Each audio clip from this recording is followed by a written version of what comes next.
আচ্ছা, আমরা কি সত্যি ঠিক দিনে নতুন বছর পালন করি? আমি যখন প্রথম এই জিনিসটা শুনেছিলাম তখন আমার মাথার ভেতরে একটা প্রশ্ন বারবার ঘুরছিল। সত্যি কি আমরা ঠিক দিনে বছর পালন করি? তখন মনে হয়েছিল এটা শুধু একটা মজার তথ্য, কিন্তু আমি পরে বুঝলাম এটা অনেক গভীর একটা সত্য।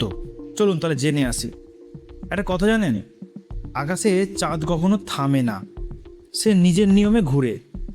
আর প্রতিবার যখন চাঁদ পুরো গোল হয়ে ফিরে আসে তখন একটা নতুন সাইকেল শুরু হয়। এইভাবেই প্রকৃতিতে বছরে প্রায় ১৩টা চন্দ্রচক্র হয়। তাহলে এখন একটা প্রশ্ন আরও ভয়ঙ্কর হয়ে যায়, যদি প্রকৃতি ১৩টা সাইকেল দেয়, আমরা তাহলে ১২টা মাস পেলাম কোথা থেকে? আমি যত গভীরে গেছি ততই একটা অদ্ভুত তথ্য আমার সামনে এসেছে। এই ক্যালেন্ডারে কোনো ডিভাইন রুল না, এটা মানুষ বানিয়েছে। অনেক বছর আগে মানুষ বসেছিল সময়কে সহজভাবে ভাগ করতে হবে, কারণ প্রকৃতি কঠিন ছিল আর মানুষ চেয়েছিল ইজি সিস্টেম। তাই তারা একটা সিদ্ধান্ত নেয়, ১২টা মাস আলাদা আলাদা দিনের ভাগ আর একটা ফিক্স স্ট্রাকচার, যেটা দেখতে খুব সুন্দর কিন্তু প্রকৃতির সাথে পুরোপুরি ম্যাচ করে না।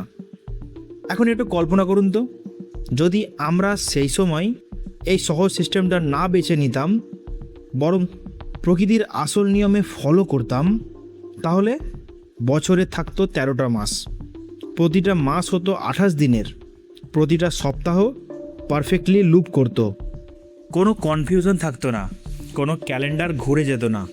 আর সবথেকে অবাক করা ব্যাপার, আপনার জন্মদিন কখনো বদলাতো না, প্রতি বছর একই দিনেই আসতো। সময় যেন একদম পারফেক্ট লুপ হয়ে যেত। কিন্তু বাস্তবতা হলো, আমরা সেই পারফেক্ট সিস্টেম নেইনি, আমরা নিয়েছি কনভেনিয়েন্ট সিস্টেম। আর সেই জন্যই আজ আমরা যে নতুন বছর সেলিব্রেট করি, সেটা প্রকৃতির নতুন বছর না, এটা বানানো একটা সময়ের ইলিউশন।